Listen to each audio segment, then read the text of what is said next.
प्रिय विद्यार्थियों, सभी का हार्दिक स्वागत।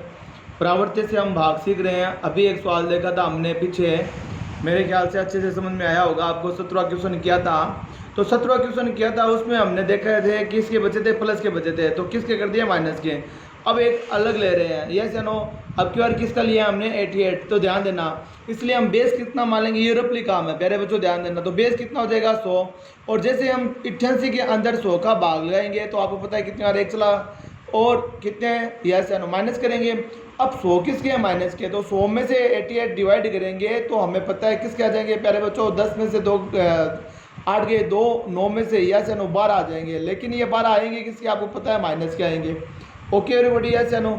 अब आपको करने का पता है ही, 88 बेस 100 है, तो इनको किस प्रकार से 1 4 यहाँ दिखाना और 3 और 2 अगले वाले कॉलम में दिखाना। ये जो कॉलम होता है ये आपको पता है किसका हो जाता है, रिमाइंडर का, सेल्सफुल का हो जाता है। ओके एवरीबॉडी, यस या नो।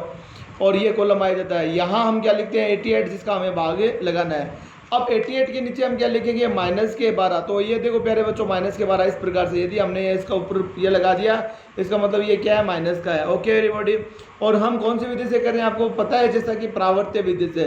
और प्रावर्त्य विधि में यानी जैसा कि मैंने पहले भी बता दिया, नाम से पता चलता है परिवर्तन करना। क्या करना, परिवर्तन करना। अंडरस्टैंड, यस या नो। तो अब हम इसमें क्या कर देंगे, यदि ये 12 प्लस के आए हैं अपने पास में, तो हम इसको क्या कर देंगे, माइनस क्या है, इसलिए हम इनको क्या कर देंगे, प्लस में कर देंगे। प्यारे बच्चों मेरी बात समझ में आई, यस या नो। यदि माइनस में आते तो प्लस में, जैसा पिछले वाले सवाल में देखा था, किसके आए थे, 13 प्लस के आए थे, लेकिन कर दिए किसके थे, माइनस के। और इस बार हमारे पास में किसके आए, माइनस के, इसलिए हमने किसके कर दिए, प्लस के। आगे ऊपर नीचा नहीं है, इसका मतलब ये किसके हैं, प्लस के। अब आपको पता ही है प्यारे बच्चों, जैसा मैंने आपको पहले भी बता दिया कि जिसको निखिलम विधि आती है उसको प्रावर्त्य आती है। अब निखिलम वाले रूल लगा दो इसके अंदर। तो अब देखो 12 को आप किससे मल्टीप्लाई करोगे, 1 से। तो जब 1 से करोगे तो आपको पता है क्या आती है, सेम संख्या आ जाती है। अंडरस्टैंड, यस या नो। Any question. और जिस संख्या से गुणा करते हैं उस संख्या के नीचे नहीं लिखते हैं, आगे वाली संख्या के नीचे लिखते हैं। Okay everybody. अब देखो 5 4 और 1 कितना हो गया, 5 हो गए। अब ये 5 हो गए, तो 5 को किससे गुणा करेंगे, 12 से। तो देखो प्यारे बच्चों, 12 को हम किससे गुणा करते थे, 5 से। तो 12 5 के कितने हो गए, 60, यस या नो। तो ये 60 कहाँ लिखोगे प्यारे बच्चों, आप यहाँ पर लिखोगे, यस या नो। शायद मेरी बात आपको समझ में आ रही है। Any question, no. तो अब देखो प्यारे बच्चों, यहाँ लास्ट में आई गई संख्या, यस या नो। अब आप आगे नहीं होता है, आपको पता है, यहाँ कॉलम आ जाता है, अंत से मिल जाता है इकाई से इकाई को अंक को। तो अब इसको क्या कर देते हैं, जोड़ देते हैं 2। यहाँ देखो प्यारे बच्चों, 6 2 8 9 10 और 1 क्या हो गए, 11, यस या नो। और ये 4 और 1 कितने हो गए, 5। ये लो प्यारे बच्चों।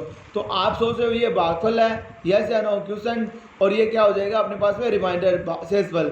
लेकिन एक बात यहाँ रुकने की आवश्यकता है, रुकने की आवश्यकता ये है क्योंकि मेन जो हमारे पास में है, जिसका हम भाग लगा रहे थे, वो क्या था, आपको पता है, 88, यस या नो। तो जब हम जब 88 का हम डिवाइड अपने वैसे देखा जाए तो 88 का डिवाइड कर रहे हैं हम, यस या नो। तो 88 से हम जब डिवाइड कर रहे हैं तो ये, अब एक बात दो कि आप समझ रहे हो, कभी हमारे शेषफल, यदि हम भाग लगा रहे हैं 88 का, और कभी भी शेषफल 112 बच सकते हैं क्या, इट इज़ पॉसिबल, तो it is not possible my dear. Understand, yes या नो। तो जब ये संभव नहीं है, इसका मतलब इसमें भाग और जा रहा है। तो अब कैसे करोगे, तो प्यारे बच्चों ध्यान देना। अब इस कंडीशन में आप क्या करना, एक बार भाग लगाते हैं, तो एक बार क्या करो, भाग लगाओगे तो 1 इधर जोड़ देना और इधर से क्या कर देना, 88 घटा देना। तो यदि 112 से 88 घटाते हैं तो हम क्या करेंगे, 88 से यदि कम आ गए तो ठीक है। ये इस प्रकार से हम 2 भी कर सकते हैं, 2 करते हैं तो यहाँ क्या करना पड़ता है, डबल भी करना पड़ता है। लेकिन वो इस कंडीशन के ऊपर डिपेंड करता है कि यहाँ कितनी बार भागे जा रहा है। तो इस प्रकार से सामान्य तरीके से और भाग लगा लेना अपने वाले तरीके से। तो घटा दिया कितना, 88 घटा देंगे, एक बार और भाग जा रहा है, यस या नो। मेरे ख्याल से ये बात समझ में आई होगी। तो ये प्यारे बच्चों कितने हो जाएंगे, 16, और ये घटा दो तो आपको पता है कितने, जैसे 12 में से 8 गए कितने, 4, 1 इसको दे दिया, इसके पास में कितने, 10 में से 8 गए 2, इसने इसको। तो अब ये सही आंसर आए अपने पास में। तो इसका मतलब अपने मेन जो अपने 16 वो हो जाएंगे, आपको पता ही है, भागफल, यस या नो। क्वेश्चन कितने हो जाएंगे आपको पता चल गया होगा, 16।